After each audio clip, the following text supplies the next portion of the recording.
Hey everyone, how's it going? My name is Deane. I'm one of the baristas here at Switchyards. Just wanted to check in during this time and just give you some coffee knowledge, just kind of give you some tips while you're at home and you're stuck making coffee for yourself. Today I'm going to show you how to make a pour over. It's a super simple way to make coffee at home. I'm going to be using a V60 pour over today. If you have a Chemex or some kind of beehive or a Kalita or any kind of pour-over coffee setup, this will work totally fine. So first things first, I would highly recommend using some filtered water if you have it. Try not to go straight for the tap, it just doesn't taste great by itself. You want to have good tasting water because most of your cup is just water. So if your water tastes great, then it's going to help your coffee taste great. So go ahead and grab a kettle and fill it up a good bit with water.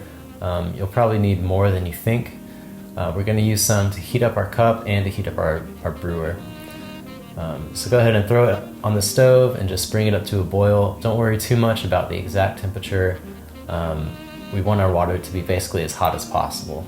So while that water is heating up, go ahead and grab some coffee. Today we're going to be using 20 grams of coffee. That's pretty typical for a full cup. If you don't have a scale, about 3 tablespoons of ground coffee will do. Once we've determined how much coffee we want to use, then we can decide how much water we need for the brew. A typical starting ratio is 1 to 16. So it's 1 part coffee, 16 parts water.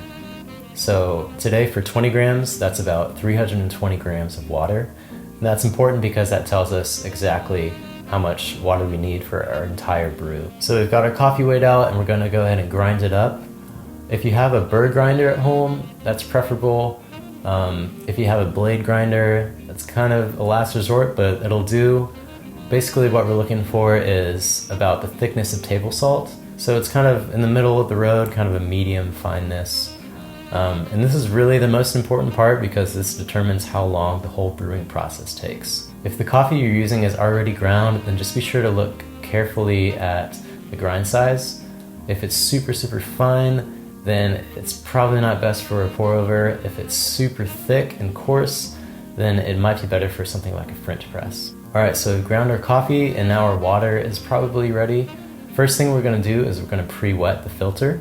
So go ahead and put the filter in your brewer and thoroughly rinse the entire filter with your boiling hot water. So don't be afraid to use too much water here. We want it to be nice and thoroughly rinsed and preheated. And go ahead and just toss out that papery water. We definitely don't want to brew on top of that. Alright, now we're ready to go. So go ahead and carefully pour your ground coffee right in the middle of your filter and give it a little shake to make sure it's nice and flat, nice and even bed of coffee. And you always want to be sure after you've got your coffee in there to tear out your scale to set it to 0 so we know exactly how much water we're pouring in. So once you've got that coffee in there nice and flat, once you've got your scale tared, then the first step in the process is called the bloom. So we'll go ahead and pour a little bit of water in there, and I would recommend about 3 times the amount that you used for your dose. So since we use 20 grams of coffee, we'll use 60 grams of water for the bloom. So once you've got your water in there for the bloom, go ahead and pick up the entire brewer and actually give it a few swirls. And this just helps all of the coffee that's in there to get nice and evenly saturated. So we're going to let the bloom sit for about 30 seconds. Try not to touch it, just kind of let the coffee soak on its own.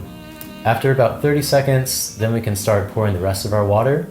And I would recommend just pouring all the water at once. Sometimes you'll see people pour in like different stages, but it's much easier, and I find it's much more consistent whenever you just pour in all of your water at once.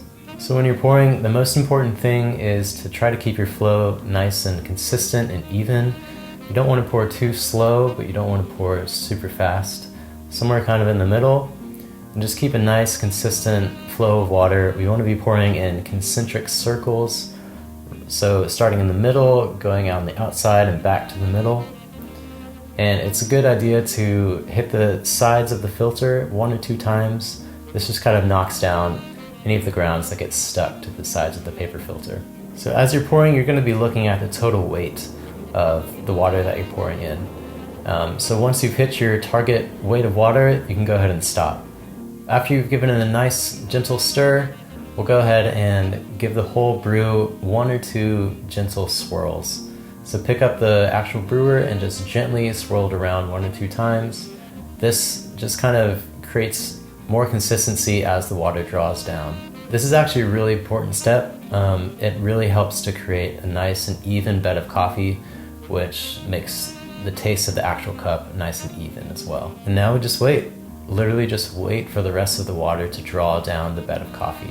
So as soon as the water finishes drawing through the coffee, we'll want to take a look at our time, and that will tell us exactly how long this whole brewing process took. Typically, anywhere between 2.5 to 3.5 minutes is a pretty good starting point. You don't want to go too much shorter or too much longer than that. And once the brew is finished, you can also take a look at the used grounds in your filter.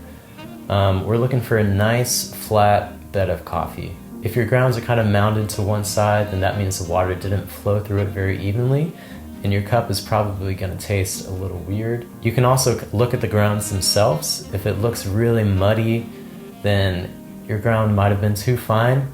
And if it looks super dry and you can see really thick grounds of coffee, then it might have been too coarse. And before you pour your coffee in, give it a nice good swirl or a stir with a spoon, just to make sure it's all nice and mixed up. And that's pretty much it. Now you got a cup of coffee. I know it can seem like a lot if you're not used to it, but just take it slow, take it one step at a time, and you'll be making awesome coffee in no time.